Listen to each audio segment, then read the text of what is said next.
Kisah pilu mantan napi, terus menangis saat awal menghuni lapas. Hidup terpenjara di dalam ruangan berukuran 3x5 meter yang dihuni 30 orang menjadi kisah pilu seorang mantan napi bernama Ari, nama samaran. Ketegarannya menghadapi hukuman tak bisa membendung air matanya yang terus mengalir selama seminggu pertama menjadi penghuni lapas Teluk Dalam Banjarmasin. Ari, mantan napi kasus narkoba yang baru lepas beberapa bulan dari lapas kelas 2A Banjarmasin ini merasakan dan menyaksikan bagaimana tersiksanya para napi tinggal di lapas overkapasitas. Kerinduan terhadap anak dan istri membayangi perasaan para napi yang terkekang raganya menanti hukuman berakhir. Perlu waktu untuk bisa beradaptasi dengan lingkungan lapas yang tergolong keras. Bagi orang yang baru pertama kali masuk penjara pasti merasakan tersiksanya lahir dan batin. Mulai dari urusan tidur, urusan makan dan minum hingga masalah kebutuhan biologis seperti hubungan seks. Warga Kelayan A Banjarmasin ini mengaku hanya bisa menangis selama seminggu di sel pada malam hari di saat para napi tertidur lelap. Ia berusaha menahan tetes air matanya, tapi tetap saja keluar bila teringat anak pertamanya yang baru berusia 2 tahun. Untungnya ia masih bisa mengobati rasa rindunya kepada anak dan istri dengan menghubungi istrinya melalui handphone yang mau dipinjamkan salah seorang napi di selnya. Kalau nelpon harus bayar dengan pemiliknya. "Berapa pulsa yang keluar itu yang dibayar?" ujarnya. Untuk membayar pulsa yang dipakai, ia meminta istrinya di rumah mengisikan pulsa handphone yang digunakannya.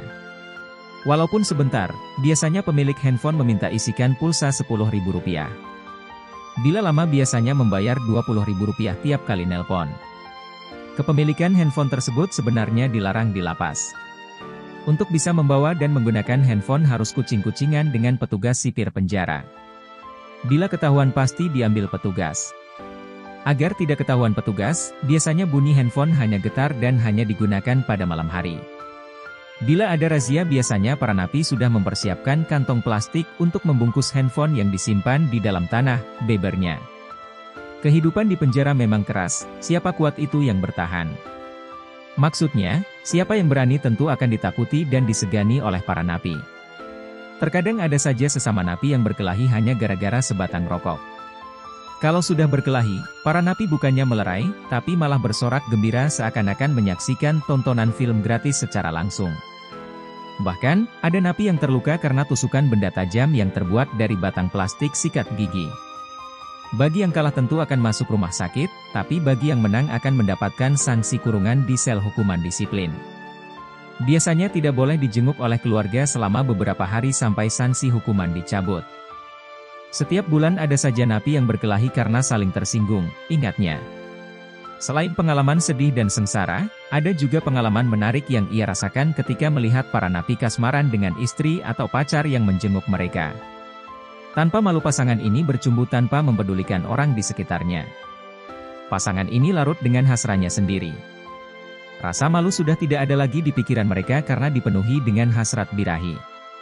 Sambil memojok di pinggir tembok, pasangan ini bercumbu untuk melampiaskan hasrat biologis yang lama tak tersalur. Meski raga terpenjara, kebutuhan biologis mereka masih bisa terpenuhi. Bahkan, di lorong kecil yang dijaga para napi, mereka masih bisa melakukan hubungan layaknya suami istri untuk memenuhi kebutuhan batinnya. Kalau sudah urusan seperti itu biasa rasa malunya putus sehingga tidak peduli dengan orang di sekitarnya, ucap Ari sambil tersenyum mengingat kejadian tersebut. Melihat tingkah laku pasangan yang sedang di puncak hasrat birahi ini menjadi hal biasa bagi para sipir penjara. Petugas hanya mendiamkan selama perbuatan yang dilakukan pasangan tersebut tidak mengganggu ketertiban di dalam lapas. "Biasa saja mas seperti ini, yang penting mereka tidak membuat onar," ucap salah seorang petugas sipir kepada Radar Banjarmasin saat berkunjung ke lapas kelas 2A Banjarmasin.